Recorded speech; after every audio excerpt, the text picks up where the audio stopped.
So this is what's more likely, but it's just the Rams. So on this segment, we essentially will it's similar off Rich Eisen's show, but we're just talking about the Rams. I'll give either 2 or 3 scenarios, and then Rams House will give his take. We want to hear yours in the chat. What do you think is more likely of the scenarios to happen? And so with that being said, we're going to have some fun. We're going to get things done here. Let's start off with what's more likely.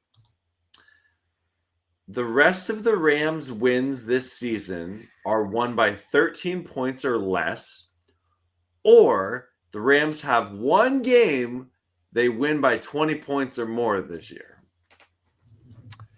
That's a good one. Because the Rams don't blow teams out. That's just they really don't. No. I would say the Rams have a win by 20 points or more. Okay. That's just my personal take on it. I feel like we're going to have one of those games where it's like, oh man, like this is like 2017 Rams vibes of beating the Giants 50-10, whatever it was. I would say that. What would you say? I'll be honest. I think I disagree politely. I think that for whatever reason, every Rams game will always be like 2 scores or less. That like every time they win, they for whatever reason they don't blow teams out. They just don't. Like and I appreciate what Stafford said of like it's the NFL. You're not going to just go and beat up on a team for 4 quarters. I totally get that, but just even in like the way that the Rams manage late game when they have a lead, it doesn't seem like it's something they really prioritize, they really care about, or they necessarily want to do, which I can, respect.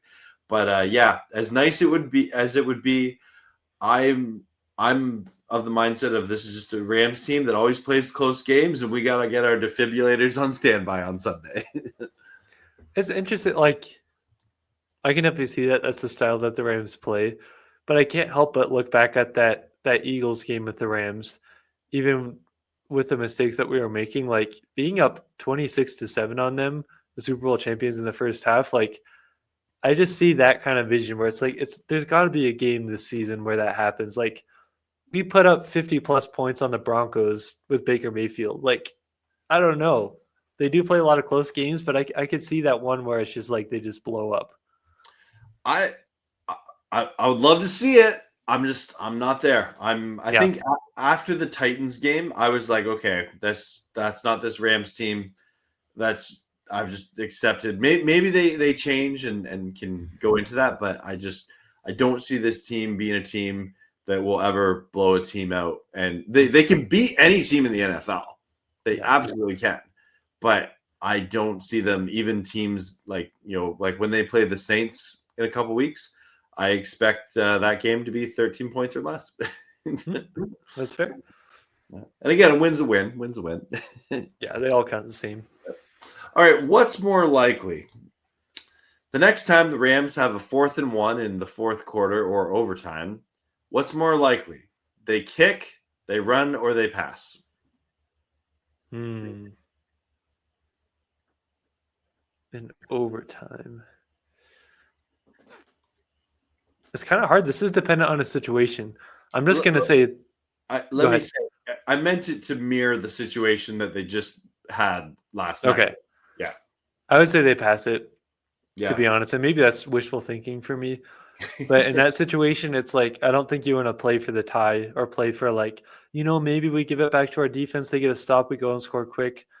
You have Matthew Stafford, Puka Nacua, and Devontae Adams. I think they'd pass the ball, especially given all the criticism that's received. Yep. No. Yeah, I'd agree. And especially I feel like the Rams wide receivers have just so many like options that it's tough for defense to defend. So yeah, I think that that's what they'll do. And I kind of wish they would have done that last night. Yeah, definitely thought about that a lot for sure. All right, what's more likely? The Rams' Week 18 game against the Cardinals has playoff implications, or the Rams lead the NFL in sacks by the end of the season. They currently are tied with the Broncos with a league 15 sacks on the year. Oh, that's a hard one. That's one of those things where I want to say both apply in this case, and I know you can't. You got to pick one of them. I would say playoff implications, week 18, but not in the fact of the Rams need to win that game to make the playoffs. I think more so the fact that the Rams are going to be fighting for some sort of higher seeding. Yeah. I feel like they're going to be somewhere in the conversation of the top 3 or 4 seeds in the NFL. And I think that it could come down to that week of like last year, it didn't matter for us. We decided to play our backups against the Seahawks and be okay with the fact we may lose the higher seed. But I feel like the Rams could be fighting for a really high seed in this case. So as much as I want to pick the sacks thing, I have to pick one. I think week 18 means something in the playoff implications. Yeah. Yeah. I'm of the same mindset. I think that this NFC West division race is going to come down to the wire. And the fact that it's a division game, even if the Cardinals are in that conversation or not in that conversation, I think that specific game will matter. And because it is week 18, the Rams are going to have to go into it with some playoff implications on the line. Yeah. That's a good one, though. I did not know which one to pick because I could see both those things happening for sure.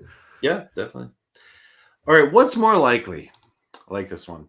Kyren Williams has a 3-touchdown game in 2025, or Puka Nacua, Devontae Adams, and one more Rams pass catcher, not Kyren, catch a touchdown pass in a game. I'm going to say the second one just because McVay loves to pass the ball, and I could see that happening, especially with the tear that Stafford is on right now.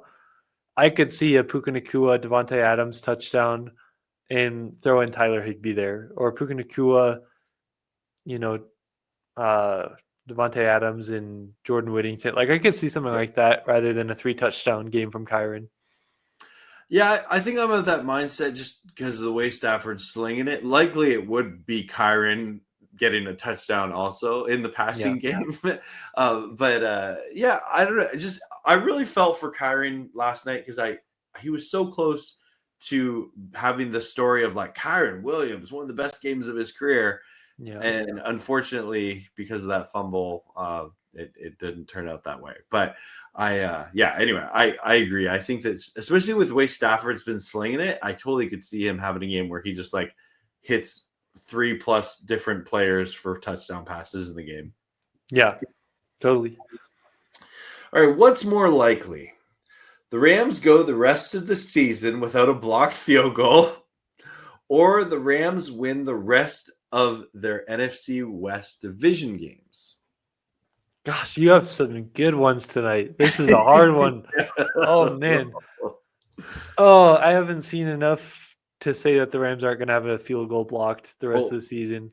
Wait, while you're thinking about it, one second. I got a super chat here from 49ers First Take. Thank you, Aaron. That's cool, man. That's cool. So cool. Great game to you also, man. Appreciate all that you do. And that's cool of you. Yeah. I love those respectful 49ers fans. They're like, they stand out. It's like, man, such a nice person. So Aaron's top tier. Yeah. What a guy. We love Aaron here.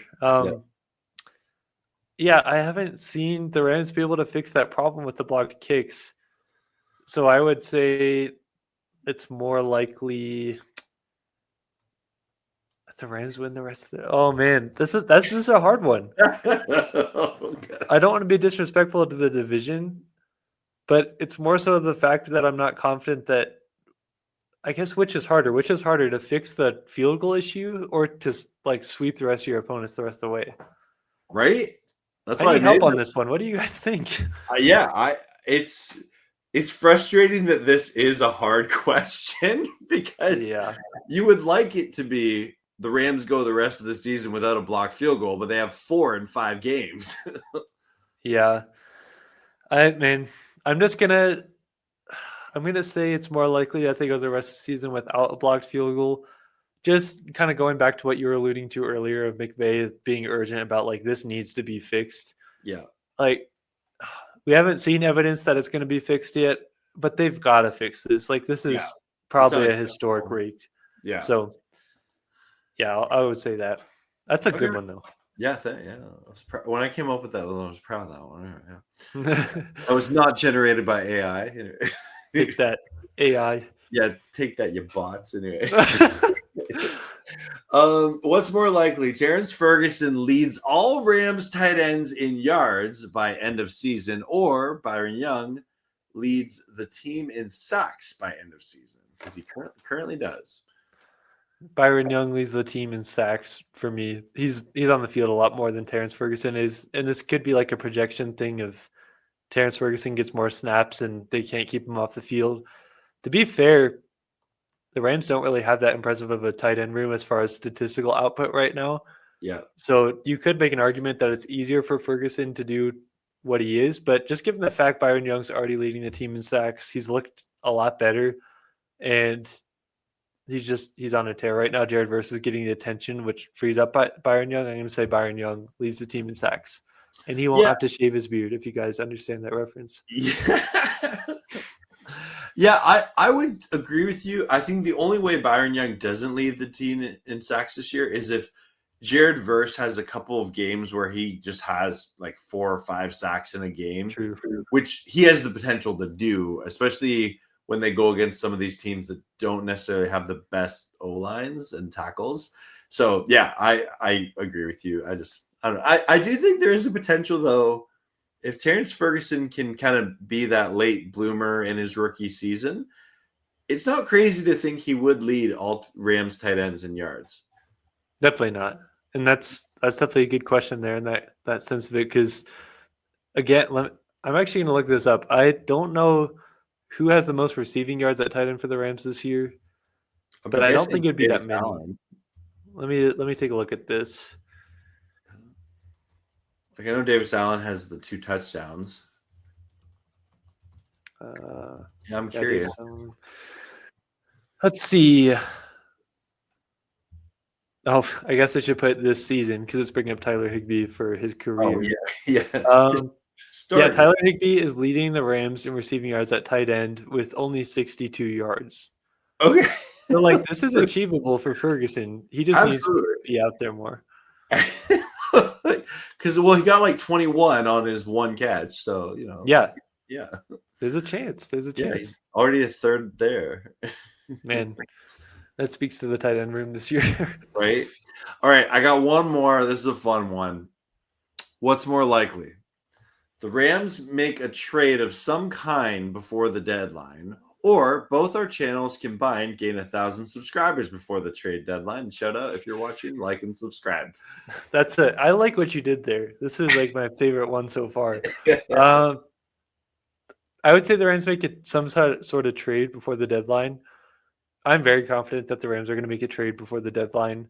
And I don't know what, like, everybody's probably going to say cornerback there, but like, I'm pretty confident that they're going to make some sort of move this year. And the last time we made a trade at the deadline or before the deadline, I don't even remember what year that was. Was that because we didn't do anything 22? I know that for sure.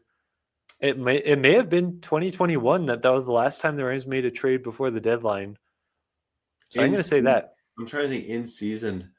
I know, like, there's the Kevin Dotson trade right before the season started. But I'm thinking like mid-season kind of thing. Yeah, I don't think there's been any since the 2021 season. Yeah. Which is crazy. Everybody always talks about like the F them picks kind of thing. Yeah. And so, yeah, I don't know. I have a feeling that the Rams are going to make a trade. Yeah. I don't know what that is. I'd assume it's at the cornerback position. But I feel like this is a year where they're like, it's not like they're going all in, mortgaging the future like everybody was saying before. Like, they still have a future past this year, but they also can use some of the capital that they have to make a move. And I think that they will. Yeah. No, I 100% concur. Yeah. Even though I don't think it's crazy for both our channels combined to gain 1,000 subscribers for the trade deadline. Just saying. That's true. That's true. Yeah. We got great supporters here.